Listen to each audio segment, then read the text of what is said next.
Chose en tant que citoyenne gabonaise.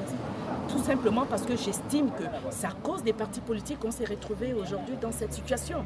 Ce sont les hommes politiques qui ont déstabilisé notre pays. Il y a de l'instrumentalisation des hommes politiques. Beaucoup des partis politiques étaient des fonds de commerce.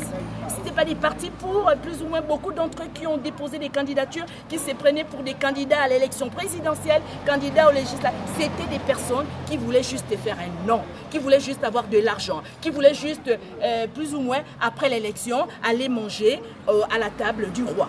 Donc aujourd'hui, notre objectif, c'est de nettoyer tous ces fichiers et permettre aux Gabonais de se reposer. Parce qu'on est fatigué des hommes politiques.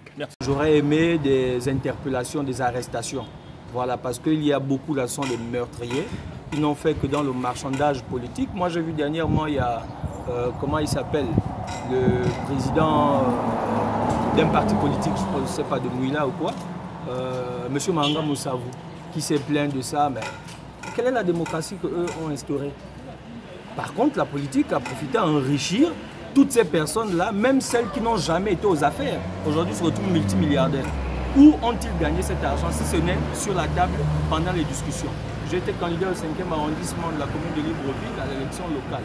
Mais j'ai été surpris de finir, après compilation des résultats, deuxième derrière le PDG qui a fait 56 ans au pouvoir. Quand il y avait des grands partis politiques, des partis qui ont, je ne sais pas, 20 ans d'existence, qui se retrouvent avec les 100 voix par centre de vote.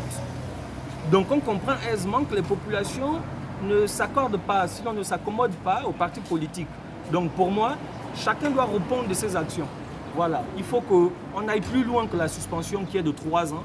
Il faut interdire littéralement, complètement la participation, par exemple, à ceux qui ont contribué à la destruction de notre État dans le cadre du Parti démocratique gabonais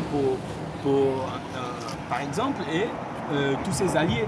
Voilà, il faut qu'il y ait des enquêtes ciblées, il faut que chacun réponde.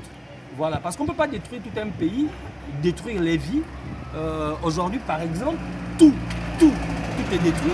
Le CTRI prend le pays, un pays en lambeaux, totalement détruit. Et les mêmes qui ont détruit le pays, parce que, comme disait mon aîné tout à l'heure, je crois Koubla Libeka, le CTRI est un peu policé, ces acteurs politiques. Du coup, on se retrouve avec des personnes qui, après le coup de libération, 8 mois plus tard, reviennent dire « Oh non, nous, on soutient le CTRI, or que voici des voleurs ambulants qui sont en train de se balader, on n'interpelle personne. » Voilà, donc pour plus de crédit, et pour essayer de prôner la véritable cohésion sociale, il faut que chacun réponde à ses actions.